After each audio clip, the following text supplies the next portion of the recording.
Party ने लोगों को फिर से गुमराह करके लोगों अखिलेश ने भी कही समाज के लोग साथ साथ पिछड़े हुए लोग सभी लोग उनके साथ हैं और हम लोग उनके साथ समाजवादी पार्टी को जिताने का काम करेंगे। रोक नहीं सकता है, क्योंकि आपने देखा होगा कि एक सर्वे था 2017 का जिसमें भाजपा ने 136 सीट 5 से 10 हज़ार वोटों से जीता है।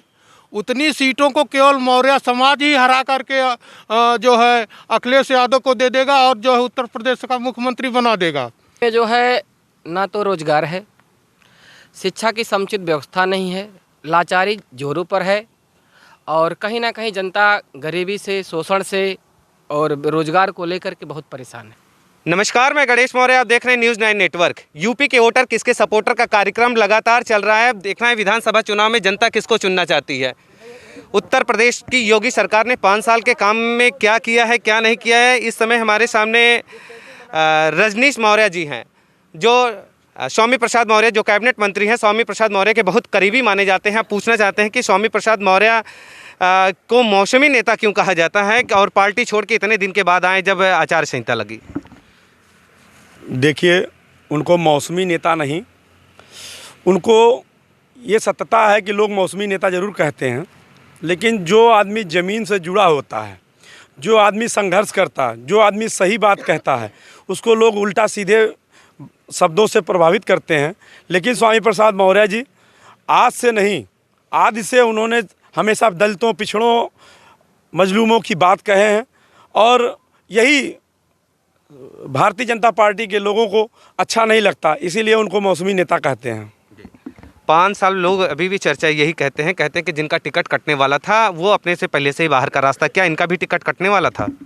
ये असंभव है। स्वामी प्रसाद मौर्य इतने लोकप्रिय नेता हैं जिनका टिकट काटना नहीं, दूसरे की पार्टियों का टिकट खुद ही 3-3, 4-4 कैबिनेट मंत्री, उसके बाद फिर विधायकों की लाइन लग गई। देखिए, लाइन तो और भी लगनी थी, लेकिन भारतीय जनता पार्टी ने लोगों को फिर से गुमराह करके अखिलेश ने भी कह दिया कि अब मेरा दरवाज़ा बंद हो गया है। देखिए, अखिलेश जी क्योंकि जान रहे थे कि अपने लोग भी नाराज़ हो जाते, ज़्यादा लोगों को ले जाना भी तो उचित नहीं था, क्योंकि जितनी संख्या भाजपा से भगदड़ मचती तो उनको भी तो कहीं ना कहीं एडजस्ट करना पड़ता, तो उतना अच्छा नहीं था, वो पार्टी के हित में नहीं था, इसलिए उन्होंने रोक लगा दिया। फिर सरकार बन जाएगी? बिल्कुल, कहीं से कोई शक नहीं है, सरकार अखिलेश यादव की बनेगी और माननीय स्वामी प्रसाद मौर्य जी के नेतृत्व में हम लोग समाजवादी पार्टी में लग करके और माननीय अखिलेश यादव जी के हाथों को मजबूत करेंगे, उन्हें 300 पार पहुंचा करके मुख्यमंत्री बना करके तभी दम लेंगे। किसकी सरकार बनाएंगे? हम लोग इस समय स्वामी प्रसाद मौर्य के समर्थन में अखिलेश यादव का सरकार बनाएंगे। कितनी मौर्य समाज को लेके जाएंगे आप साथ में? हमारे साथ देखिए, पूरे प्रदेश की जनता, इस जिले की जनता, अम्बेडकर नगर की जनता स्वामी प्रसाद मौर्य के साथ है। ये जमीनी नेता है। केशव प्रसाद मौर्य संघ परिवार और बीजेपी के नेता हैं, वो पार्टी से जुड़े जरूर है लेकिन ज़मीन से जुड़े नहीं हैं। जैसे परिवारवाद की बात होती है, जब परिवारवाद की बात होती है कि अखिलेश परिवारवाद की राजनीति करते हैं, तो और बीजेपी किस तरह की करती है? देखिए, परिवारवाद अखिलेश यादव के ऊपर ज़रूर लगा था, लेकिन इस चुनाव में अखिलेश यादव अपने परिवार को एकदम अलग कर दिए हैं। परिवारवाद का कोई माने नहीं है। लेकिन यही भारतीय जनता पार्टी में, चाहे वो राजनाथ सिंह के बेटे पंकज जी हों, उनको भी, उनके ऊपर क्या परिवारवाद नहीं लगता है? बीजेपी हुकुम सिंह जी हों, उनके बेटे को टिकट दिया जाए, क्या वो परिवारवाद नहीं है? क्योंकि बीजेपी जो कि इनके यहाँ जो सवर्ण हैं वो उनके यहाँ कुछ भी किया जाए वो दिखावा नहीं है, लेकिन अगर बैकवर्ड के लोग कुछ भी करते हैं तो परिवारवाद आ जाता है, किसी को परिवार के ऊपर थोप दिया जाता है। लेकिन अगर भारतीय जनता पार्टी के लोग वही परिवारवाद करते हैं तो उनका वो परिवारवाद नहीं, वो राष्ट्रवाद होता है। ये अब जनता जाग चुकी है, इनके झांसे में अब जनता आने वाली नहीं है। जनता पूरी तरह से उत्तर प्रदेश में बदलाव चाहती है और बदलाव होके रहेगा। हमारी पांचों विधानसभा के समाज के लोग साथ साथ पिछड़े हुए लोग सभी लोग उनके साथ हैं और हम लोग उनके साथ समाजवादी पार्टी को जिताने का काम करेंगे। तन मन धन तीनों न्यौछावर करके समाजवादी पार्टी को यहाँ पाँचों विधायक को पहले विजयी बनाएंगे और माननीय स्वामी प्रसाद मौर्य जी के हाथों को मजबूत करेंगे। उनके पार्टी के लोग कहते हैं कि दगे कारतूस हैं ये। भारतीय जनता पार्टी के लोग जो कह रहे हैं उनको ये उल्टा साबित होगा कि वो दगे कारतूस हैं कि उनको दाग के कारतूस बनेंगे, ये उनको ही पता लग जाएगा। आप मंद मंद मुस्कुरा रहे हैं। आपको ये अवगत करा दें, माननीय स्वामी प्रसाद मौर्य जी की वो ताकत है जो भी भारतीय जनता पार्टी के लोग समझ नहीं पाए हैं। उन्होंने उत्तर प्रदेश में जो कहा है वो करके दिखाया है। बहुजन समाजवादी पार्टी आज सत्ता में आने के लिए तरस रही है। 18 सीट पे लाके 19 सीट पे लाके खड़ा कर दिए हैं। वही निहाद ना हो जाए कि भारतीय जनता पार्टी भी 47 सीट के नीचे आके खड़ी हो जाए। 7 साल बाद एक केस फिर उनका उठाया गया, धार्मिक भावना ठेस पहुंचाने पर उनके ऊपर मुकदमा हुआ, उनकी गिरफ्तारी के भी वारंट निकाले गए। तो ये इसको किस तरह आप देखते हैं? देखिए, ये माननीय न्यायालय का मामला था, पुराना मामला था, लेकिन भारतीय जनता पार्टी के लोग कानून से लेकर जिस प्रकार से चाहते थे कि लोगों के ऊपर मानसिक दबाव बनाने का काम कर रहे थे, उससे जनता को ये उबाल था। अगर ये गलती से माननीय स्वामी प्रसाद मौर्य के ऊपर कार्रवाई करा दिए होते तो पूरा उत्तर प्रदेश जल चुका होता और आज समीकरण कुछ और होता। तो इसलिए वो स्वामी प्रसाद मौर्य जी के नाम पर वारंट जरूर कराए, लेकिन उनके नाम का खौफ, डर से वो फिर वारंट वापस भी करा लिए। और विधायक ये सोचा जा रहा था कि और विधायक जो इस्तीफा दे रहे थे वो इस्तीफा रुक जाए। देखिए, क्योंकि कहीं ना कहीं किसी की नसें बीजेपी के पास ना हो। देखिए, भारतीय जनता पार्टी में तो सत्यता थी कि काफ़ी विधायकों का टिकट कटने वाला था, उसमें दो राय नहीं था। लेकिन स्वामी प्रसाद मौर्य के, क्योंकि स्वामी प्रसाद मौर्य जी जब तक भारतीय जनता पार्टी में तब तक ना कोई उत्तर प्रदेश का नेतृत्व बात करने को तैयार था, न किसी विधायक और मंत्री से इनका शीर्ष नेतृत्व बात करने को तैयार था। लेकिन स्वामी प्रसाद मौर्य जी के छोड़ते ही उत्तर प्रदेश नेतृत्व के साथ साथ इनका केंद्रीय नेतृत्व भी इतना एक्टिव हो गया कि एक एक विधायक से 4-4 लोग बैठ के बात कर रहे हैं, यहाँ तक कि शीर्ष नेतृत्व बात कर रहा। ये मजबूर कर दिए कि लोगों से आप बात करिए। जिस मंत्री से बात करने के लिए टाइम नहीं दे पाते थे, उनको मिलने के लिए एकदम मतलब फूलों का हार सजा। की सरकार में 4 परीक्षाएं रद्द हुई और 4 पेपर लीक हो गए। तो जिसपे अभी हाल में ही एक पेपर लीक जब हुआ था तो उसमें उन्होंने बुलडोजर चला दिया था। हाँ, किसमें बुलडोजर कहाँ चला? अगर हम कहते हैं आदेश तो उन्होंने दे दिया था। कुछ नहीं, अगर कोई अधिकारी को आप सस्पेंड करते हो कोई मतलब नहीं है। सस्पेंड करने क्या मतलब होता है? हमारे घर का बच्चा लखनऊ इम्तहान देने गया, उसका पैसा खर्च हुआ, उससे तमाम सारी समस्याएं खड़ी हुई और इसके बाद जो है बुलडोजर चलाने का मतलब सस्पेंड हो गया, बुलडोजर हो गया। वो सस्पेंशन कोई दंड नहीं है। हमारा पैसा कहाँ वापस हुआ? हमारे बच्चे, हमारे गार्जियन अपने बेटों बेटियों को लिवा करके गली गली ठंडी गर्मी में जा रहे हैं, किराया भाड़ा फूंक करके, कहाँ उनका वापस मिल रहा है?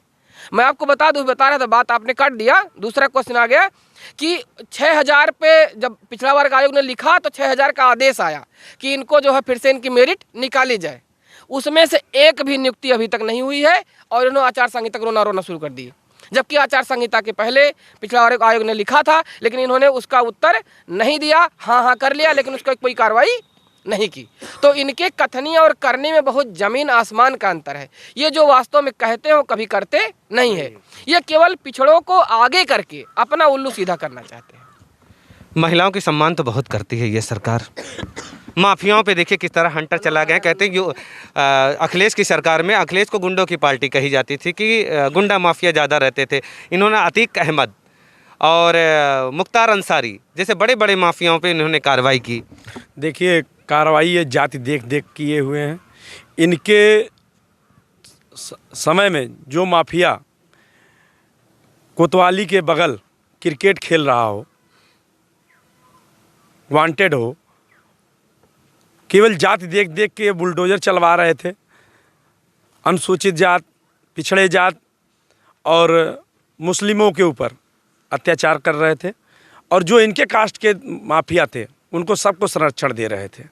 ये तो कहने की बात है कि सबके ऊपर बुलडोजर चलाया जा रहा, सबका साथ सबका विकास, कहने की बात थी। जाति देख के विकास किया जा रहा था और जाति देख के उनके ऊपर बुलडोजर चला। उन्होंने तो कहा कि जैसे आपने कहा जाति देख के कि ठाकुरों पे कार्रवाई नहीं हुई, लेकिन अजय सिंह माफिया पे तो कार्रवाई की ना। कौन सी कार्रवाई हुई है? केवल पेपर में? आपने देखा होगा पेपर में केवल कार्रवाई हुई है, ज़मीन पे कार्रवाई नहीं हुई है। और लोगों का ज़मीन पे कार्रवाई हुई, पेपर में कार्रवाई के साथ साथ ज़मीन पे भी कार्रवाई हुई है, लेकिन जो इनकी जातियों के लोग थे उन पे ज़मीन पे कार्रवाई नहीं हुई। तो इस सरकार को इस बार हटा देंगे आप? एकदम पूरी तैयारी है, क्योंकि हिंदू जग गया है, इसीलिए बीजेपी से भाग गया है। नहीं थी, आज हमारा खेत सुरक्षित नहीं है। आज हमारा खेत सुरक्षित नहीं है। हमारे घर के जो बड़े बुजुर्ग बेचारे हैं वो खेत रखाएंगे बुढ़ापा में, घर ये ठंडी में बताइए खेत रखा पाएंगे? जो छूटते थे, जो जिस तरह के थे, वो गौ तस्करी में चले जाते थे, लोग उनको काट डालते थे, कसाई के हाथ बेच दिया जाता। तो ये तो खुद कसाई बने बिल्कुल।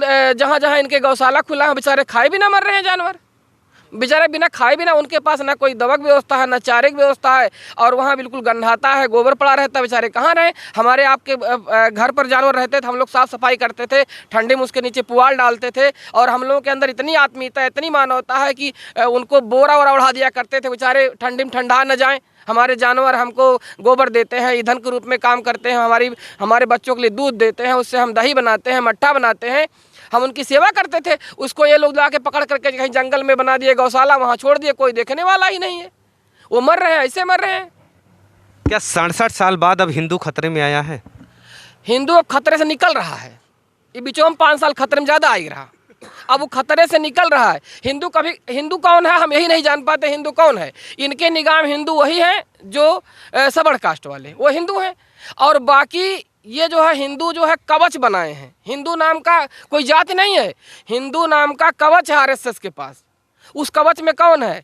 चमार है, मौर्य है, तेली है, कोहार है, कहार है, गणेरिया है, बिंद है, केवट है, धीमर है, कुर्मी है, आहिर है। ये सब हिंदू के मतलब हिंदू नाम के कवच में आते हैं।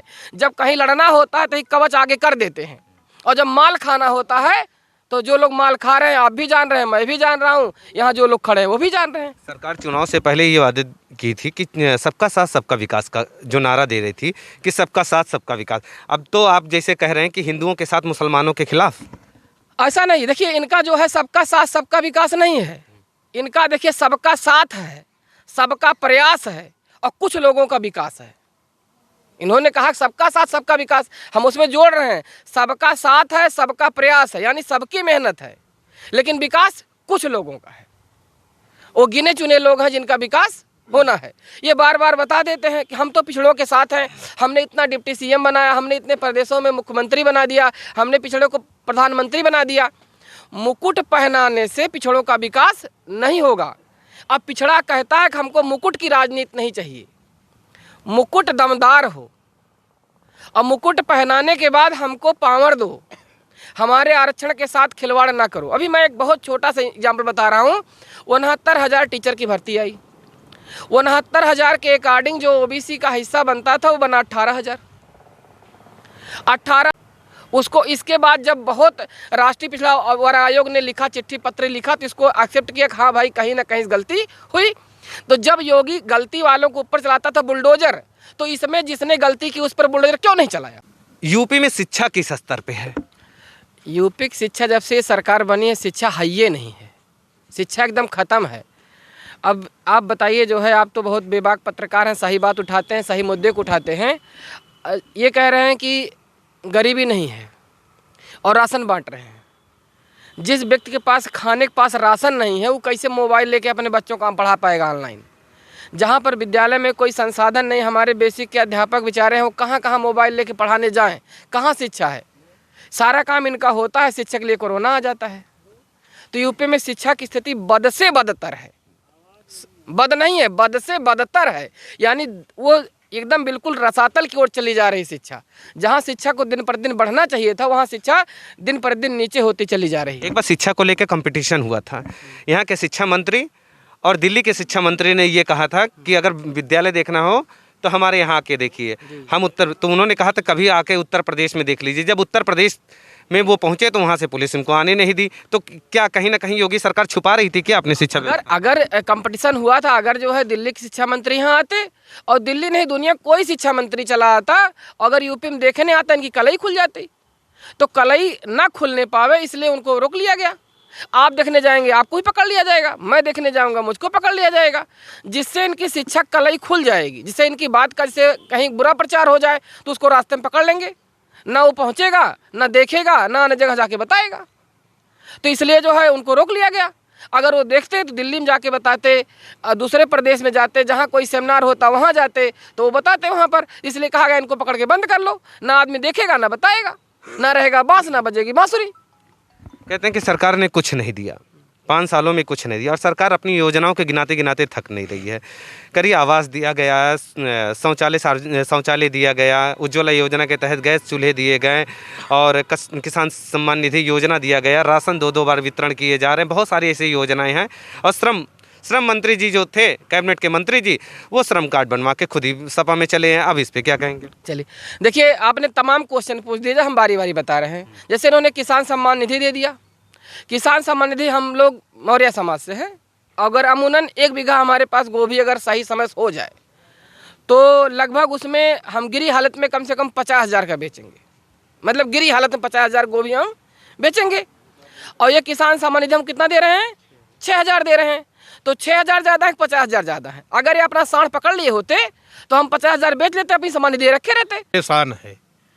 जैसे आपने देखा होगा कि इस समय आपके नेता रजनीश मौर्य ने ये बताया है कि इस बार उत्तर प्रदेश में प्रचंड बहुमत की सरकार बनेगी। निश्चित उसमें कोई रोक नहीं सकता है, क्योंकि आपने देखा होगा कि एक सर्वे था 2017 का, जिसमें भाजपा ने 136 सीट 5 से 10,000 वोटों से जीता है। उतनी सीटों को केवल मौर्य समाज ही हरा करके जो है अखिलेश यादव को दे देगा और जो है उत्तर प्रदेश का मुख्यमंत्री बना देगा।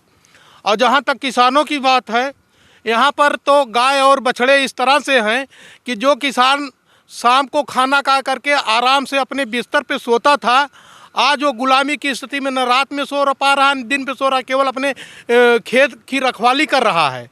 और अगर एक किसान को अपने खेत की सुरक्षा के लिए लगाना है तो 30 से 35 हज़ार रुपये का बाड़ लगाना पड़ रहा है।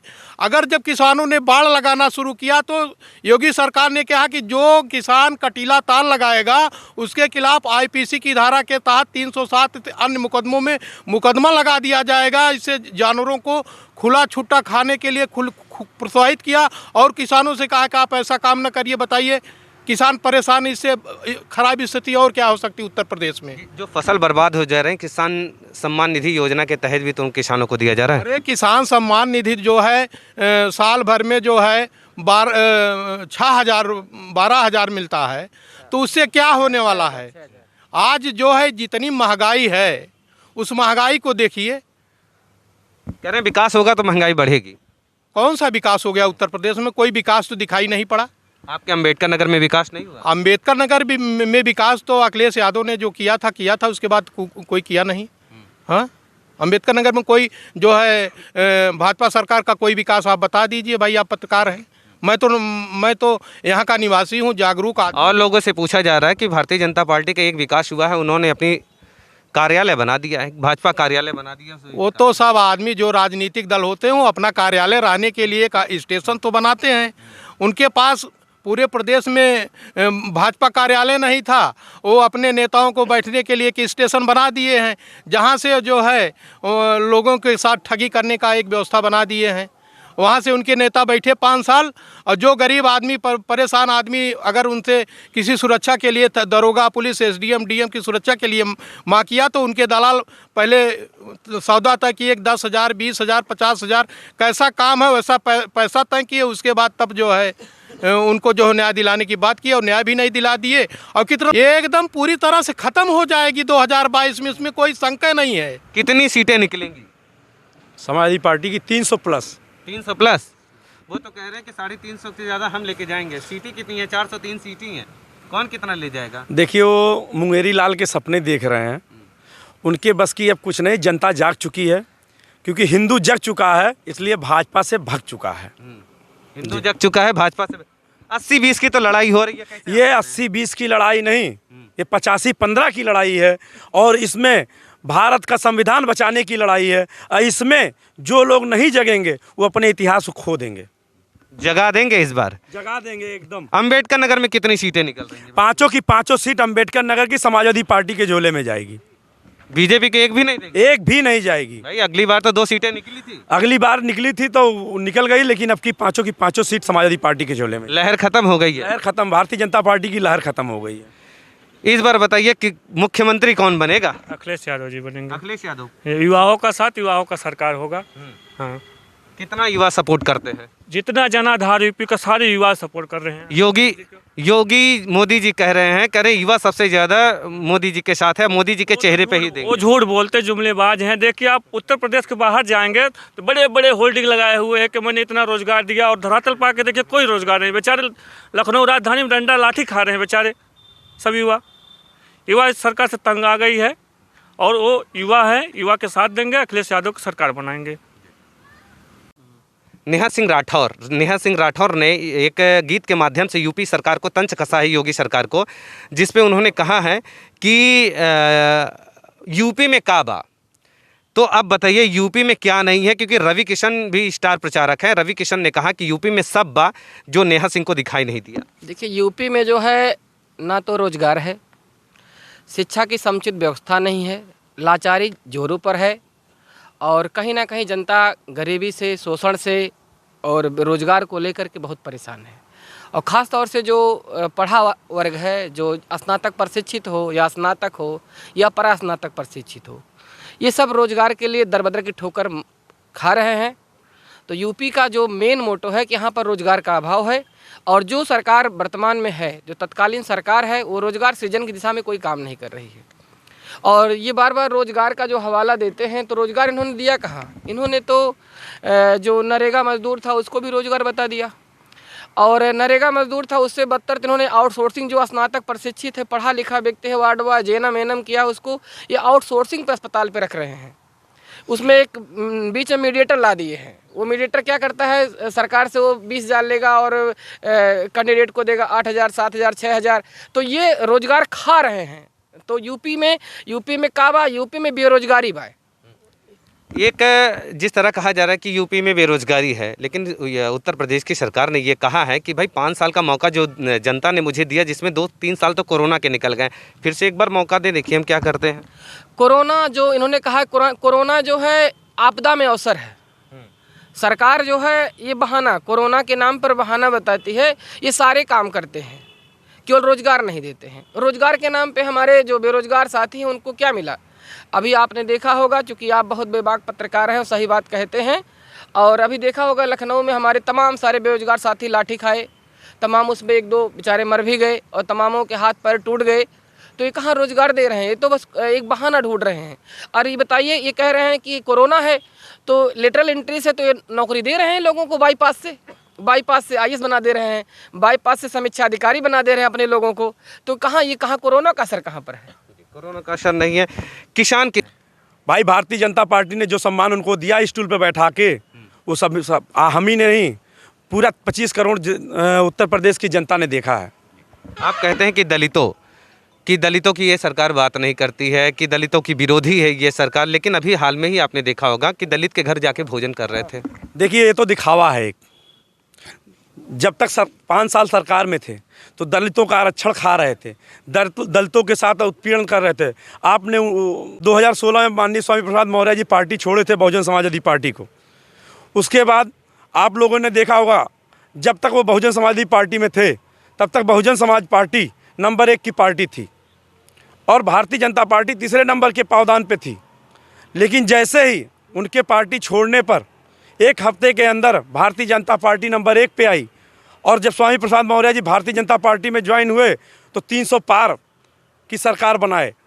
तो कैसे मान लें कि स्वामी प्रसाद मौर्य जी का टिकट कट सकता था? केशव प्रसाद मौर्य भी हैं, अभी डिप्टी सीएम हैं, और इनके जाने से कितना प्रभाव पड़ जाएगा? देखिए उत्तर प्रदेश में स्वामी प्रसाद मौर्य समाज के साथ साथ पिछड़ों के भी नेता हैं, ठीक है। केशव प्रसाद मौर्य केवल भारतीय जनता पार्टी के नेता हैं, ना कि समाज के नेता हैं। समाज का वोट नहीं जाएगा उनके साथ समाज का वोट नहीं जाएगा। वो तो कह रहे हैं कि कोई फ़र्क नहीं पड़ता। बहुत फ़र्क पड़ेगा, इतना फ़र्क पड़ेगा कि केशव प्रसाद जी का अपना सीट, दलितों के घर खाना खाना तो एक नाटक है उनका, एक दिखावा है कि मैं दलितों के घर खाना खाता हूँ। जब 5 साल सत्ता में रहते हैं तो दलितों का आरक्षण खा जाते हैं ये, ये कहने का है कि दलितों के घर खाना खाते हैं। दलितों के घर खाना नहीं खाते, न दलितों के घर बर्तन में खाते हैं। आप ध्यान से देखिए, बाहर का मंगाया हुआ होटल का खाना रहता है, पत्तल पे खाते हैं। एक केवल उनके घर में जाके ढोंग दिखाया जाता है कि हम दलितों के घर खाना खा रहे हैं। हाथरस में जो कांड हुआ था वो जनता भी याद करेगी। ज़रूर याद करेगी। जिस हिसाब पे इस तानाशाही सरकार ने रात में 2 बजे किसी औरत, किसी लड़की की जिसके साथ शोषण हुआ हो, उसको जला के रात में ही उसका दाह संस्कार कर दिया है। हिंदू धर्म में कभी रात में दाह संस्कार नहीं होता है, लेकिन जबरनियन प्रशासन ने अपनी नाकामी छुपाने के कारण इसको 2 बजे रात में ही दाह संस्कार करा दिया गया था। इसलिए प्रशासन ने जलवा दिया। कहा जा रहा था कि जो विपक्ष है यूपी पे गलत अटैक कर रहा है, परिवार को गलत तरीके से देखिए, क्योंकि वो तीनों जो अपराधी थे सवर्ण कास्ट के थे, उनको बचाने के चक्कर में ये सारी घटनाएं घटाई गई।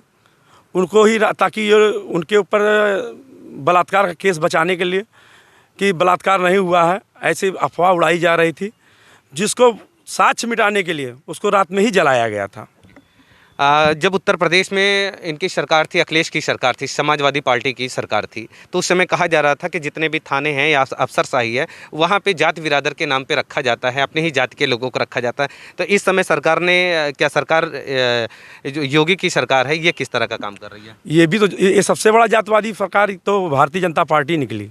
यहाँ तो आप खुद ही देख लेंगे कि हर जनपद में, चाहे वो IAS हो, चाहे IPS हो, चाहे SDM हो, चाहे तहसीलदार हो, चाहे दरोगा हो, हर जगह 70 से 75%, 80% थाने में सवर्ण कास्ट के लोग ही हैं।